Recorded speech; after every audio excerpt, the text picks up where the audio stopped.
Llegamos al mes de julio. Julio es un mes en el cual evocamos héroes, guerras y hay una especialmente que a los peruanos parece dolerles incluso más que otras, porque hemos tenido guerras con diferentes países, pero la guerra con Chile, la guerra del Pacífico, sigue siendo esa gran herida que se abre de tanto en tanto. Para hablar de esto nos acompaña Carmen McEvoy, historiadora. ¿Cómo estás, Carmen? Bienvenida al Buen Librero. Muchísimas gracias por la invitación y felicitaciones por tu programa.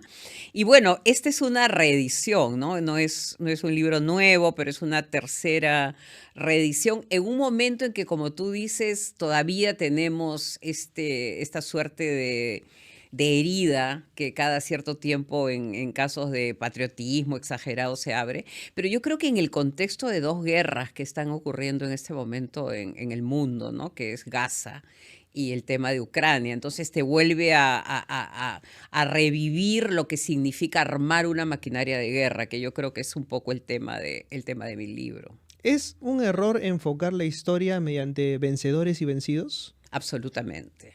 Yo creo que ahí un poco en la introducción cuento cuáles han sido los paradigmas históricos en Chile. Y como tú bien dices, el primer paradigma pues es Chile, país, república modelo, moral, ¿no? Con una superioridad.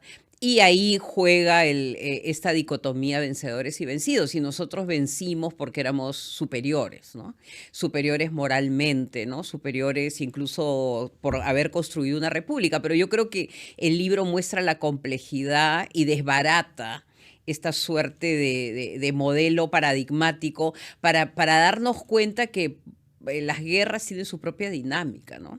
Y que en el caso de Chile, esta guerra que los sorprende también, logra convertir el Estado, el Estado logra dotar, digamos, a una maquinaria política de una suerte de fortaleza, que es la que va a ir avanzando y finalmente va a tomar Lima. Ahora, son diferentes perspectivas las que se tienen a propósito de la guerra del Pacífico, pero, y esta es una impresión muy personal, cuando al peruano se le toca el tema Chile, automáticamente se abre algo dentro de él que lo lleva a evocar o nacionalismos exacerbados o indiferencia absoluta. Pero, ¿por qué cuando se habla de Chile se despiertan estos ánimos belicosos? Bueno, porque es la pérdida de una provincia, ¿no? Yo creo esa pérdida de esta provincia salitrera que en términos económicos para la época pues costaba 500 millones de dólares, ¿no? Que probablemente ahora serían, no sé, 5.000 o quizás más, ¿no? Significa una amputación, ¿no? Es una amputación económica, pero también es la amputación de un territorio que podía haber significado el despegue, ¿no? Porque recuerda que es el momento en que el capitalismo está reformulando los productos que necesita, ¿no? Se está dando como una suerte de reinvención del capitalismo y el salitre es el gran producto estrella y el Perú lo tiene, ¿no? Entonces yo creo que queda esa sensación de lo que pudo haber sido y no fue, pero por otro lado te das cuenta que el salitre lleva a Chile a una suerte de hegemonía por un momento, pero después la guerra civil del 1891 está relacionada por ese desbalance que crea el salitre en la política chilena. Ahora, tú mencionas muy bien, ¿no? El Perú es un país lleno de amputaciones, en realidad, ¿no? Si nosotros nos remitimos a cuál era el mapa del virreinato del Perú y cómo es ahora, hemos ido siendo desmembrados paulatinamente en guerras continuas con nuestros vecinos, pero siempre la guerra con Chile nos lleva a esto, ¿no? Es la derrota nacional que impidió el despegue peruano y que se quedó en esa gran promesa, ¿no? Claro, pero yo creo que acá el tema, que también lo desarrollo en el último capítulo, si recuerdas, pero que después lo voy a desarrollar en un libro que se llama Chile en el Perú, es la ocupación. Claro, lo que pasa en Yo Lima, creo que ¿no? la Claro. ocupación de Lima y de toda la franja costera. Me parece que en el penúltimo capítulo voy contando cómo desde Antofagasta se va desplegando el Estado con una suerte de lógica de llegada, de toma del correo, de la prefectura, infraestructura, ¿no? Entonces existe un plan que finalmente Lima va a adquirir su momento de gloria, ¿no? Que es la toma de la capital, que incluso, si recuerdas el capítulo de los sacerdotes, Mm. es como que Chile logra conquistar este centro cultural, ¿no? Y este centro cultural que le reafirma su superioridad moral, ¿no? Es el pueblo elegido que finalmente logra tomar una suerte de revancha con lo que ha sido la capital de un virreinato decadente, ¿no? Entonces hay todo un tema de la decadencia de este virreinato peruano y Chile empoderándose como una república joven que va a imponer un nuevo modelo en la región. No, claro, y ahí en el libro se menciona justamente, ¿no? Es la ruptura entre el antiguo y el nuevo Chile, ¿no? En algún momento se habló incluso de un imperio chileno, se comparó a Chile con los Estados Unidos. Exacto, está este gran escritor que un poco está pronosticando lo que puede ocurrir en el Pacífico Sur con Chile, ¿no? Que ve que Chile puede ser una competencia con los Estados Unidos, lo ve como muy lleno de agilidad, de fuerza, de energía, ¿no? Entonces dice, acá tenemos a un país que hay que observar. Ya después se viene la guerra civil y es otra historia, ¿no? Entonces, pero lo que tú dices de Chile Nuevo y Chile Viejo, que es el primer capítulo, es bien interesante, porque es cómo se logra imbricar en la guerra a los viejos funcionarios estatales, y ahí está Antonio Varas, que es uno de los asesores más importantes de Pinto, más los liberales, que habían sido sus enemigos, ¿no? Entonces, ¿cómo se logra esta suerte de alianza estratégica donde estos funcionarios del antiguo orden, digamos los conservadores, le van a dotar al gobierno de Pinto con una estrategia de burocracias que van llegando y que van tomando el control político de las zonas ocupadas? Yo creo que ahí está el éxito de Chile, ¿no? Que si tú recuerdas la guerra, me parece que fue de Estados Unidos en Irak, que iba avanzando el ejército, pero que no dejaba sus vanguardias.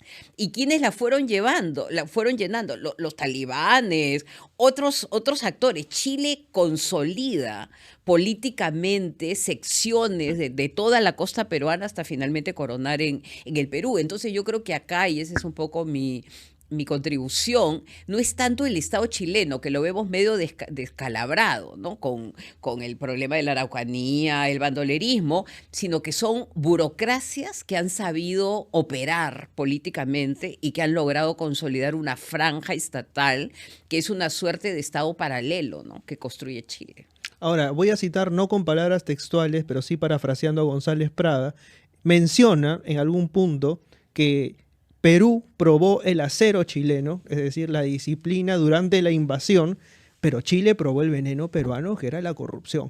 O sea, ¿qué tanto de cierto hay en esta frase? Absolutamente. Yo creo que ahí está la paradoja de esta guerra, ¿no? Que la guerra, al final, como dices tú, vencedores y vencidos, yo creo que la guerra todos pierden. ¿No? Nosotros fuimos cercenados, digamos, se nos amputó el territorio, pero como dicen los mismos escritores chilenos, y sin necesidad de mencionar a González Prada, fuimos inoculados con el veneno de los Borgia, dicen los escritores, que es el salitre.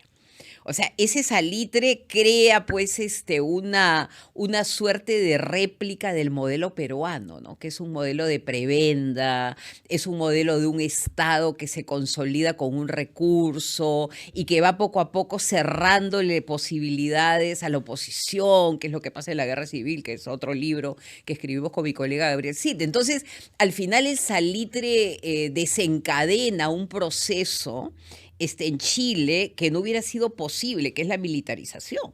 O sea que todos estos veteranos que regresan después se van a convertir en la Guardia Pretoriana de Balmaceda, que fue embajador en Argentina durante la guerra, e inoculan ese modelo neopopulista o populista, digamos, entre comillas, porque no existía el término, de un Estado como muy parecido al peruano, ¿no? Que vive del toma y daca, que vive de la prebenda, con caudillos, ¿no? Entonces, cómo la guerra también altera el modelo republicano de trabajo, de constancia del que Chile tanto se había vanagloriado. Claro, porque uno pensaría que posteriormente a la guerra, y de hecho tuvo Chile un auge económico posterior a la guerra, iba a durar, iba a consolidar evidentemente al Estado chileno, pero no ocurrió así, ¿no? Claro, lo consolida para mal. O sea, porque en el Perú, y acá es bien interesante, se crea una suerte de Estado subsidiario, pero que está lleno pues de perversiones, ¿no? No hay Congreso, o sea, Chile domina el Perú a mano, digamos, con mano férrea, sin opinión pública, sin Congreso, a bombazo limpio, y después cree que puede llevar ese modelo a Chile. Y ahí es donde la fronda, que es el Congreso chileno, se le va a oponer a Balmaceda, ¿no? Entonces, las prácticas caudillistas, autoritarias, y no solamente eso, si recuerdas ese capítulo, que es el último, que es muchos chilenos burócratas en el Perú no querían desocupar el Perú. ¿No? Porque tenía un sueldo mejor que Chile, porque tenía una serie de privilegios. Entonces, la desocupación es realmente dolorosísima, porque ya tenían 5.000, no sé, no me acuerdo cuánta la cantidad de empleados que habían creado pues una suerte de neoestado prebendario que luego va a tratar de ser replicado en Chile con muy malas consecuencias. Ahora, eso es tremendo, ¿no? Porque yo me pongo a pensar y el enfoque que se ha tenido y lo que hemos aprendido en la escuela es esto, justamente, ¿no?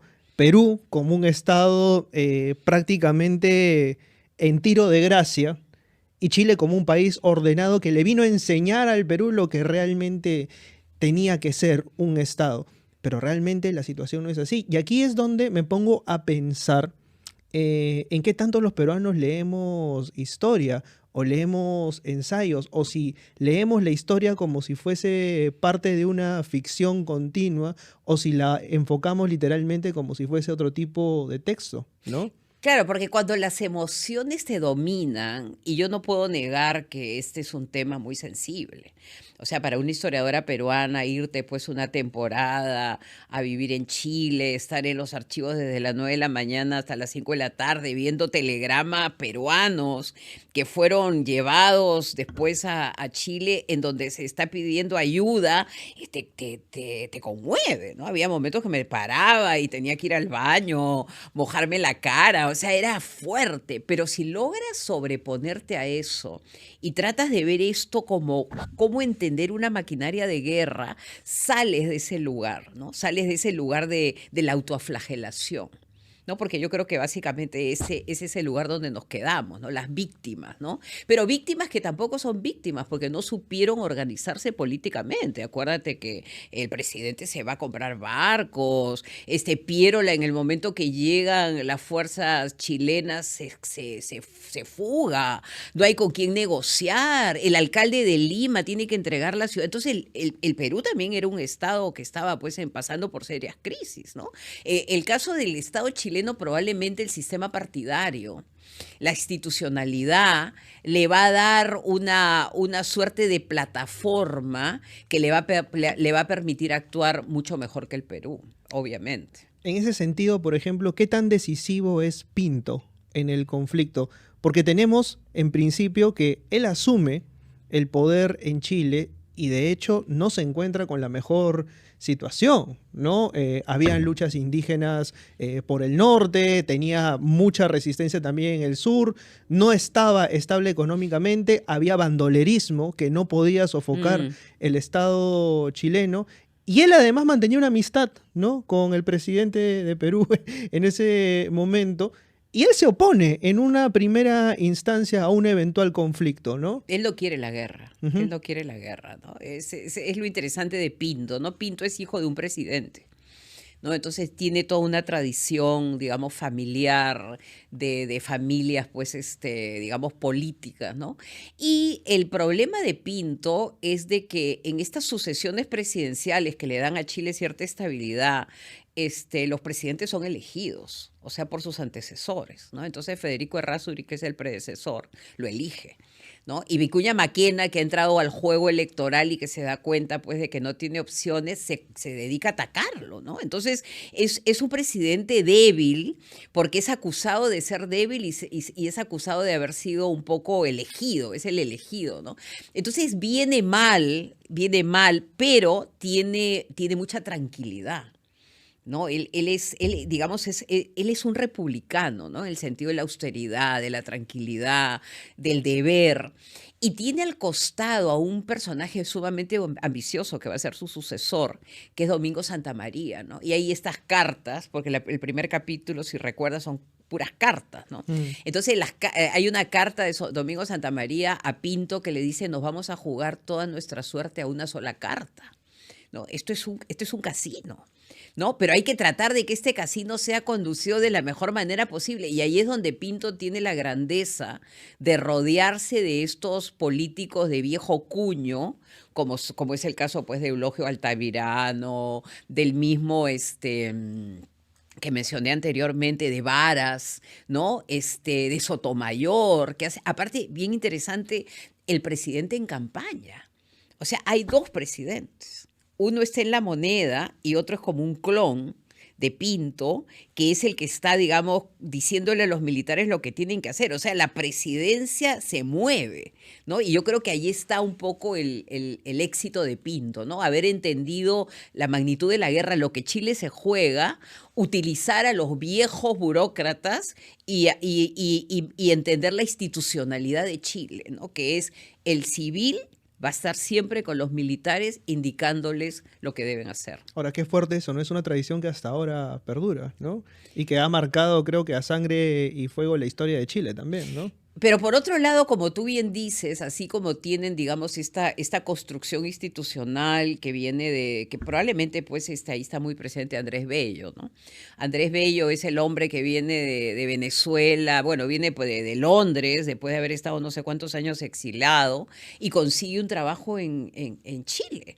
Entonces, construye la república que él no puede en Venezuela y lo dota de un código civil. Recuerda que muchas de las ideas de Bello en términos de una guerra civilizadora, legal, vienen o sea, son tomadas por muchos de sus discípulos, porque muchos han sido sus discípulos, incluso Pinto me parece que ha sido su discípulo, ¿no?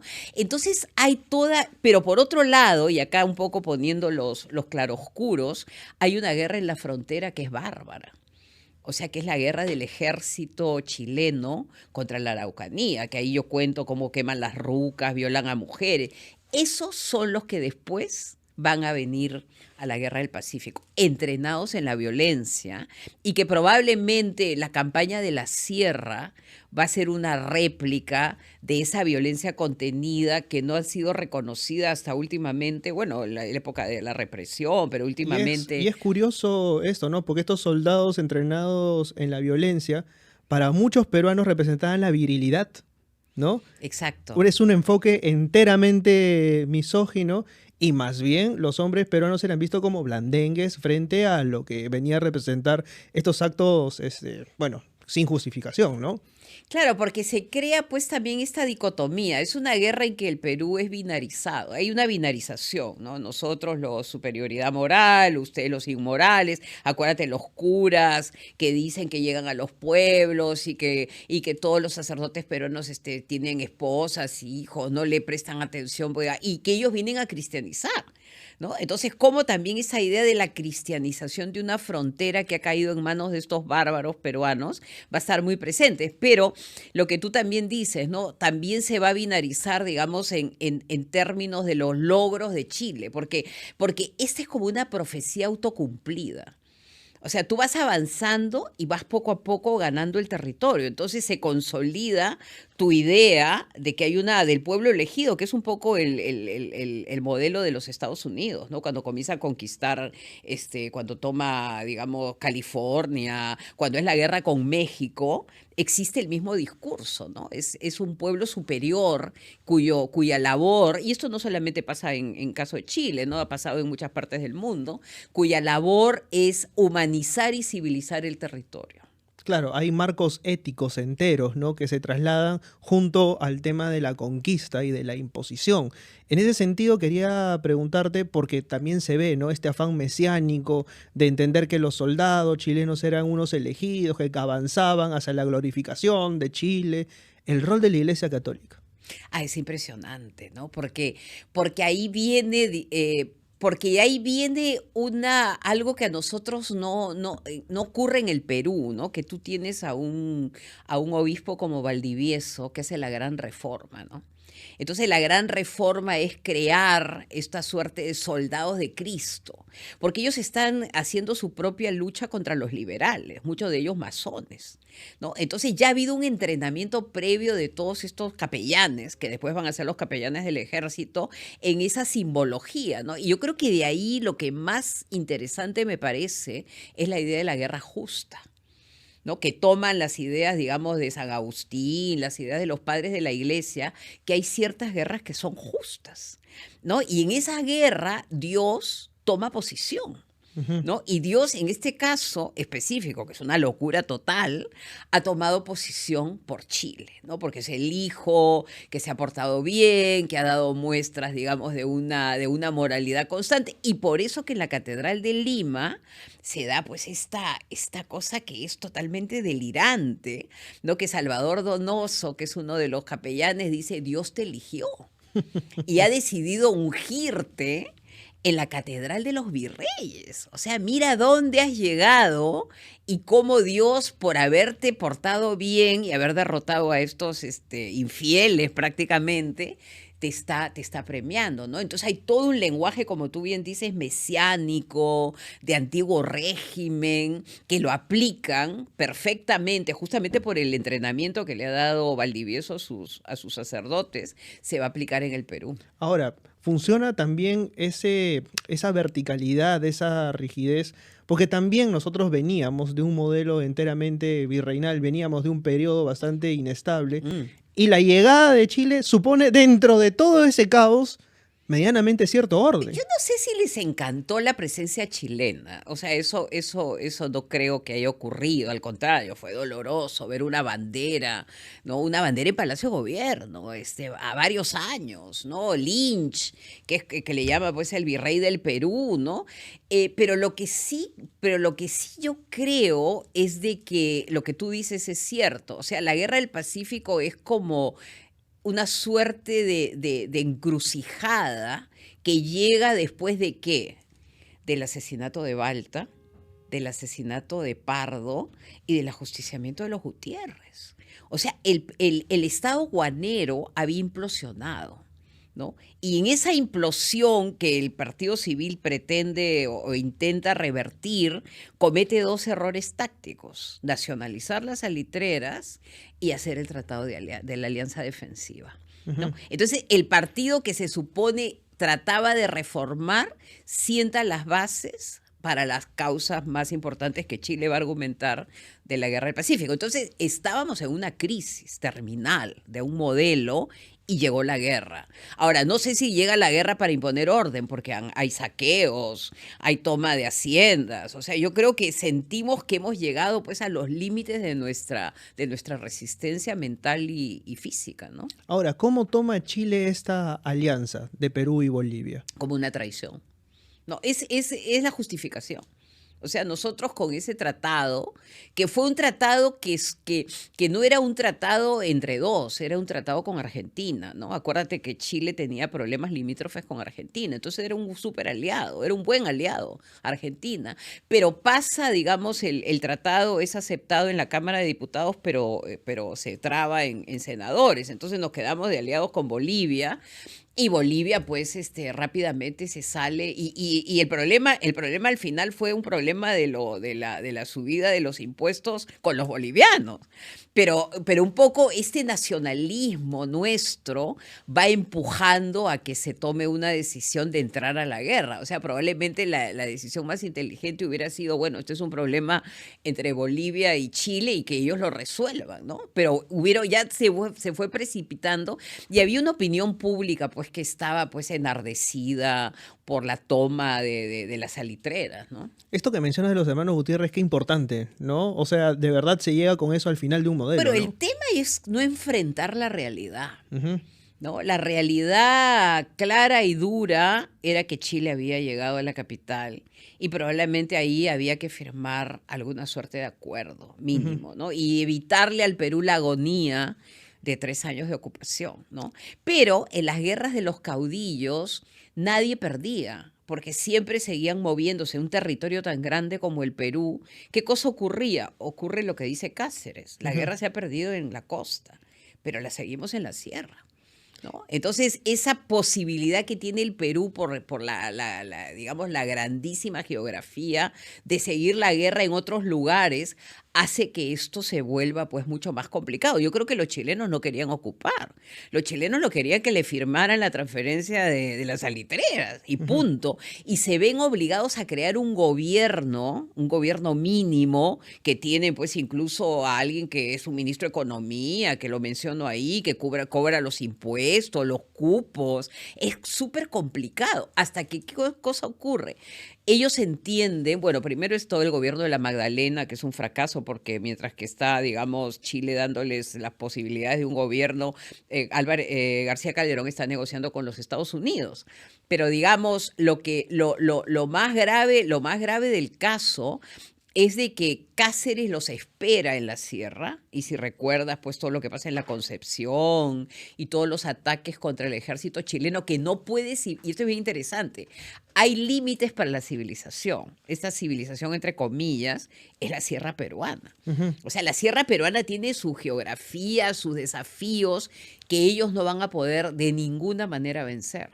Ahora, hablando de Cáceres y esta teoría que tú elaborabas justamente en el libro que te había mencionado antes de la entrevista, ¿no? De olvidar selectivamente algunos episodios y engrandecer otros. Se engrandece la figura de Cáceres por lo que fue su campaña, justamente en medio de la guerra, pero se olvida cuál fue el final de su periodo como mandatario, ¿no? Claro, hay dos Cáceres, pues, ¿no? Hay dos Cáceres. El primer Cáceres es este Cáceres valiente, este Cáceres que huye de Lima después de la caída de Lima, está herido, lo curan y se va a la sierra con sus breñeros, ¿no? Y Ujú. ahí nos da pues a todos una lección de honor, de resistencia.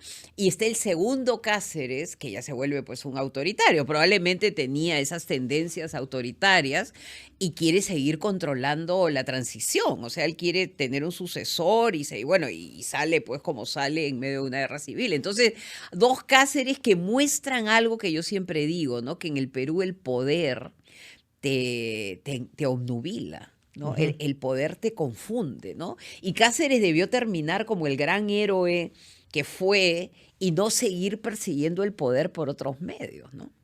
¿Qué tan lejos estamos de escribir una historia tripartita? Perú, Bolivia y Chile.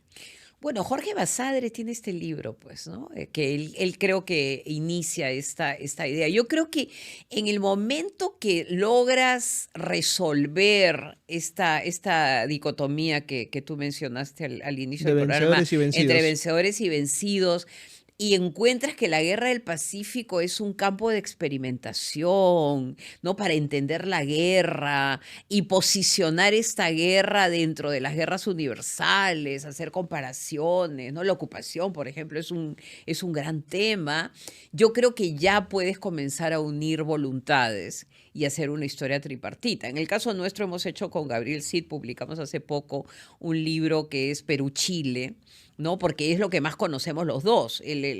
Bueno, yo conozco también historia de la guerra desde Chile, pero pudimos poner, pero yo creo que el próximo paso es como tú muy bien dices. Ahora, el tema es que Bolivia sale pronto de la guerra, Ujú. Y ¿no? un poco, ¿cuál es la visión que se puede tener desde el lado boliviano, lo que tú has podido recopilar o saber hasta el momento?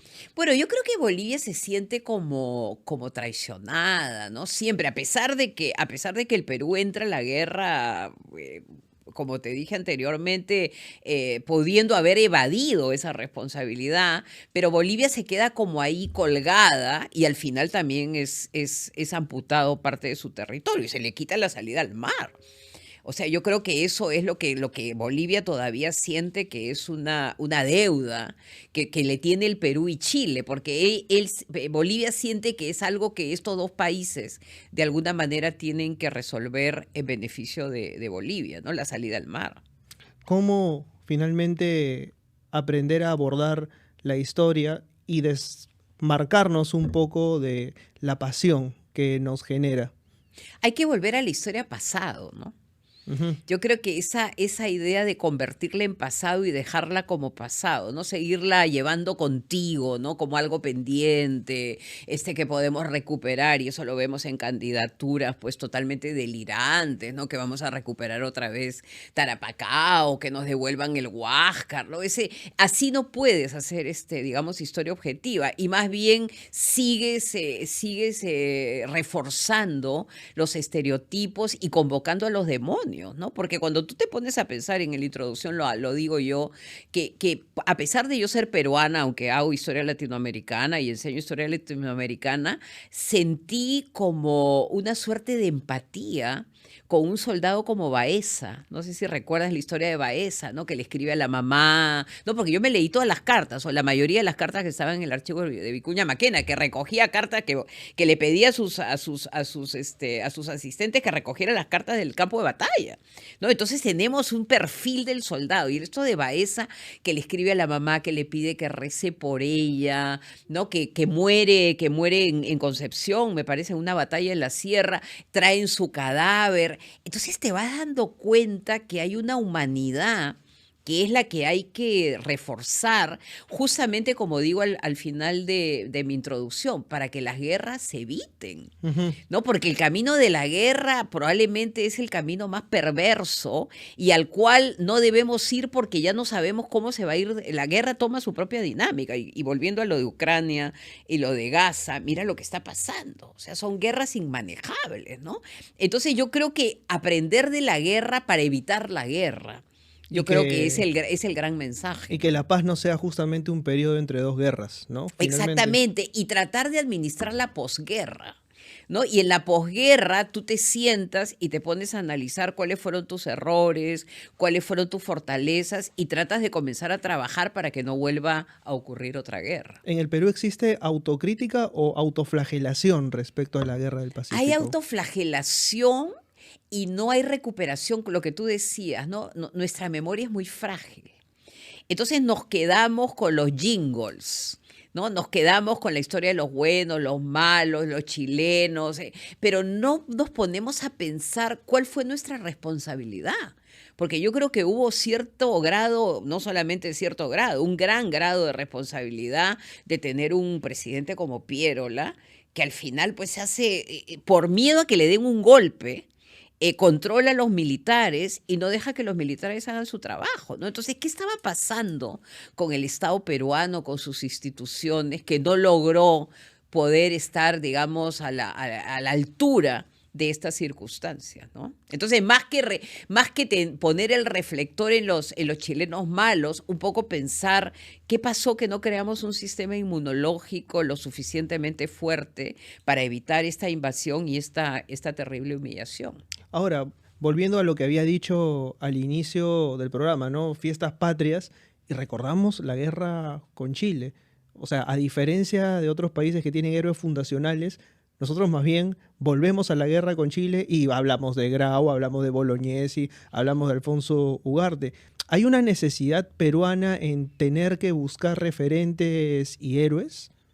Mira, yo creo que esta es una suerte de pura coincidencia. O sea, este libro sale después de varios años y bueno, la Feria del Libro ocurre en julio. Pero te cuento algo, nosotros estamos trabajando con Gustavo Montoya, con el que escribí un libro, Patrias Andinas, Patrias Citadinas, sobre Ayacucho. Yo creo que ahora lo que tendríamos un poco que enfocar es esta suerte de épica que fue la batalla de Ayacucho, que se nos ha contado que fueron los gran colombianos que llegaron, que fue Bolívar, que fue Sucre. ¿Y qué pasó con toda esta guerrilla de lo que Gustavo Montoya llama el corredor andino? Que fueron los que estuvieron en la primera línea, fueron los primeros que murieron en Ayacucho.